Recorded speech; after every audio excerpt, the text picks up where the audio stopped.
And I tried hard to be proud of my service, but all I could feel was shame. And racism could no longer mask the reality of the occupation. These were people.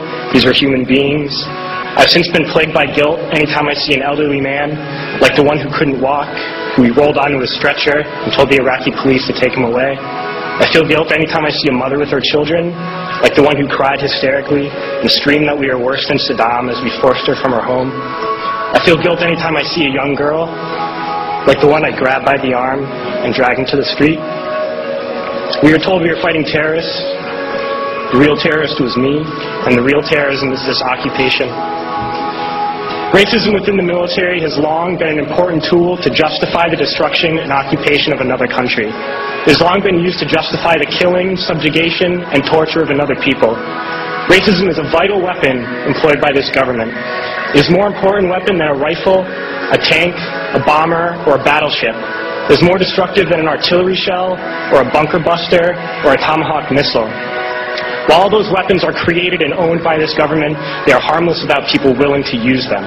Those who send us to war do not have to pull a trigger or lob a mortar round. They do not have to fight the war, they merely have to sell the war. They need a public who is willing to send their soldiers into harm's way. They need soldiers who are willing to kill and be killed without question. They can spend millions on a single bomb, but that bomb only becomes a weapon when the ranks in the military are willing to follow orders to use it. They can send every last soldier anywhere on earth, but there will only be a war if soldiers are willing to fight. And the ruling class, the billionaires who profit from human suffering, care only about expanding their wealth, controlling the world economy. Understand that their power lies only in their ability to convince us that war, oppression, and exploitation is in our interest. They understand that their wealth is dependent on their ability to convince the working class to die to control the market of another country. And convincing us to kill and die is based on their ability to make us think that we are somehow superior. Soldiers, sailors, Marines, airmen have nothing to gain from this occupation. The vast majority of people living in the U.S. have nothing to gain from this occupation. In fact, not only do we have nothing to gain, but we suffer more because of it. We lose limbs, endure trauma, and give our lives. Our families have to watch flag-draped coffins lowered into the earth. Millions in this country without health care, jobs, or access to education must watch this government squander over $450 million a day on this occupation.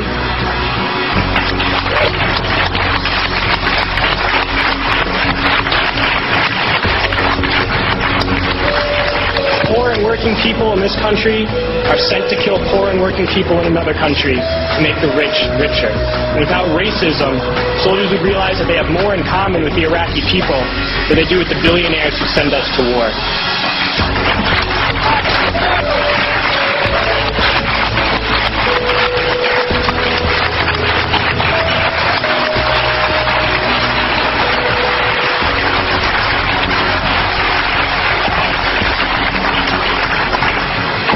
I threw families onto the street in Iraq, only to come home and find families thrown onto the street in this country, in this tragic and unnecessary foreclosure crisis. We need to wake up and realize that our real enemies are not in some distant land. They're not people whose names we don't know and cultures we don't understand. The enemy is people we know very well and people we can identify.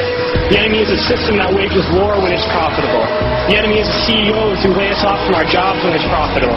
It's the insurance companies who deny us health care when it's profitable. It's the banks who take away our homes when it's profitable. Our enemy is not 5,000 miles away. They are right here at home. If we organize and fight with our sisters and brothers, we can stop this war, we can stop this government, and we can create a better world.